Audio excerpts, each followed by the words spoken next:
સુરત શહેરની ઉત્સવપ્રિય અને પતંગપ્રિય જનતા માટે તારીખ 10મીએ પતંગ મહોત્સવ યોજાશે, જેના ભાગરૂપે નિવાસી અધિક કલેક્ટર વિજય રબારીના અધ્યક્ષસ્થાને કલેક્ટર કચેરી ખાતે બેઠક મળી હતી. તો રાજ્ય પ્રવાસન વિભાગ અને જિલ્લા વહીવટીતંત્ર તેમજ મહાનગરપાલિકાના સંયુક્ત ઉપક્રમે આગામી તારીખ 10મી જાન્યુઆરીએ અડાજણ રિવરફ્રન્ટ બાજુના પ્લોટ જૂના અડાજણ રોડ ખાતે સવારે 8 વાગે યોજાનાર પતંગ મહોત્સવને સફળ બનાવવા માટે તડામાર તૈયારીઓ શરૂ કરી દેવામાં આવી છે. તેમણે પૂર્વ તૈયારીઓ અને તેના સુચારુ આયોજન અંગે જુદા જુદા વિભાગોની સોંપાયેલી જવાબદારીઓ અને ફરજો સંદર્ભે કામગીરીની સમીક્ષા કરી હતી.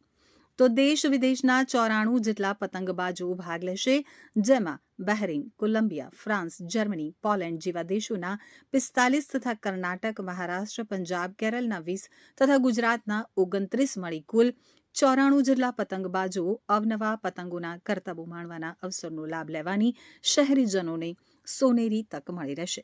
તો ગુજરાત સહિત દેશભરના વિવિધ રાજ્યો તેમજ દેશ વિદેશના પતંગબાજોની સાથે સુરત શહેરના રમતવીરો, વિદ્યાર્થીઓ પણ આ પ્રસંગે ખાસ ઉપસ્થિત રહી મહોત્સવમાં સહભાગી બનશે.